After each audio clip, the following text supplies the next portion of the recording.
Bonjour tout le monde, c'est Maud, on se retrouve pour une nouvelle vidéo et aujourd'hui on va parler pile à lire pour le mois de la fantaisie.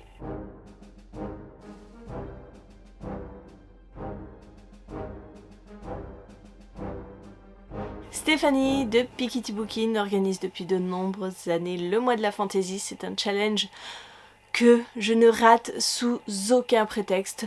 Le mois de mai, c'est le mois des imaginales, c'est le mois de la fantaisie, donc on va lire un maximum de fantaisie. Je me suis prévu une petite pile à lire de 7 livres.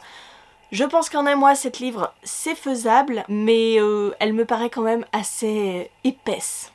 Parce que la fantaisie, soyons clairs, c'est pas quelque chose qui est léger. J'ai repris les menus de Stéphanie et j'ai réussi à mettre ces 7 livres dans des menus, des fois à plusieurs endroits. Je vous explique ça tout de suite. Dans le premier menu, on parle plutôt de sorcières. Je me suis pris Frère Wolf, le tome 4, l'avènement de l'obscur de Joseph Delaney chez Bayard Jeunesse. Ça clôture une saga et je l'attends avec grande impatience. Ce roman, on parle d'un épouvanteur, on parle d'une sorcière avec Alice. Tom, c'est l'épouvanteur. Frère Wolf, c'est un moine qui peut se transformer. J'aurais aussi pu le mettre dans les métamorphes. J'ai un petit pincement au cœur de me dire que ce sera fini après celui-là. Pour la deuxième catégorie de ce menu sorcière, c'est un livre que je n'ai pas en ma possession. Je vous ai dit 7 livres, mais en fait, il y en a un 8e, puisque je vais l'acheter aux Imaginales, ou peut-être avant. Ça dépend. Il s'agit de Croc de loup, le tome 2 de Arnaud Druel chez Gulfstream Éditeur. J'avais beaucoup aimé le tome 1, je compte m'acheter ce tome 2. Et en fait, j'ai pris dans le sens large, puisque là on parle plutôt de clans. Deux clans s'affrontent et on a Silas qui est au milieu de ces deux clans, qui est l'héritier d'un clan qui s'est protégé depuis qu'il est bébé. On l'a amené dans un autre clan pour le protéger, sinon il y passait avec toute sa famille. Bref, voilà, c'est un roman avec des clans et c'est aussi de la jeunesse.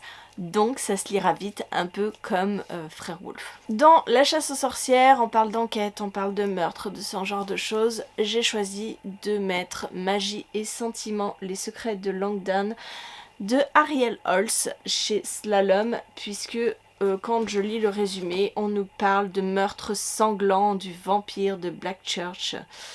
Donc on parle de meurtre, je pense qu'il va y avoir une enquête. Et vous allez retrouver ce roman-là dans une autre catégorie. On passe au menu de la fêlée avec une relique de la balle. Alors, j'ai décidé de mettre Le lion à la langue fourchue de Lee Steven qui était paru aux éditions du Riez. Si vous ne connaissez pas cette maison d'édition, c'est normal, elle n'existe plus. Ça prouve bien que c'est une relique de la balle, puisque dans une maison d'édition qui n'existe plus. J'avais acheté ce roman en 2017 à la fermeture de la maison d'édition. Et j'ai lu le tome 1 et je n'ai jamais continué. Je n'ai jamais lu le tome 2 parce que déjà le tome 1 était assez complexe. Et là, tant de temps après, je pense que je vais me mordre les doigts parce que je ne vais plus me rappeler de rien. Mais il faut que je finisse cette saga. Je ne peux pas laisser un tome 2 tout seul dans ma palle. Un livre court, celui qui me fait le plus envie. J'ai choisi un livre court avec Cœur de Croc de Arnaud A.L. Piraudon, qui est le tome 3 de La légende de la geste parfaite. Voilà, hein. Je pense que je ne peux pas faire plus court. C'est pareil, ce roman, vous allez le retrouver dans l'anthropomorphisme, puisque ce sont des animaux qui se comportent comme des humains.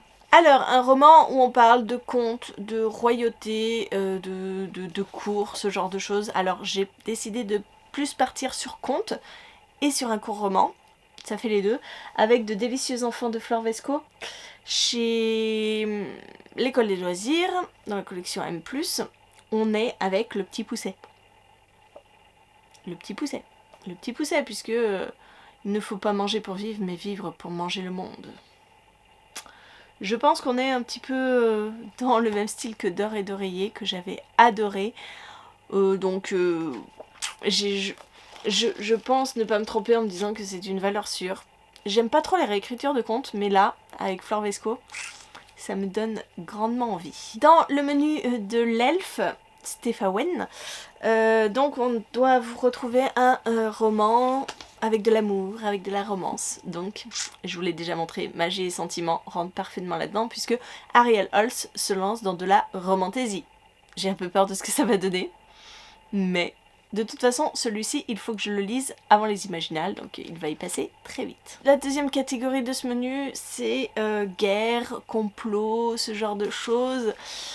J'aurais bien mis L'héritier insoumis de Danielle L. Jensen parce qu'elle est quand même assez forte pour parler de complot, de trahison, de guerre, ce genre de choses avec Le Pont des Tempêtes, ce que j'avais déjà lu. Donc je me suis dit que je l'ai tenté avec un autre de ses romans, une autre saga avec Dark Shores de Danielle L. Jensen chez Big Bang, parce que pourquoi pas? Je pense qu'on est dans cette catégorie-là. Je peux me tromper, mais je pense, et en plus ce roman rentre dans une autre catégorie, plus loin. Quête, finir une saga, ce genre de choses. Ah bah là je n'ai que l'embarras du choix, hein, comme je vous ai dit, ça.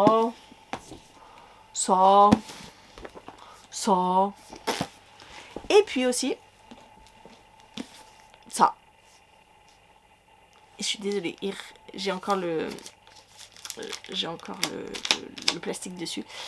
Light Lark, le tome 2, Nightbane, de Alex Astor, chez Lumen. Je me le case au cas où il me fait envie aussi. On passe à la dernière catégorie avec les sirènes.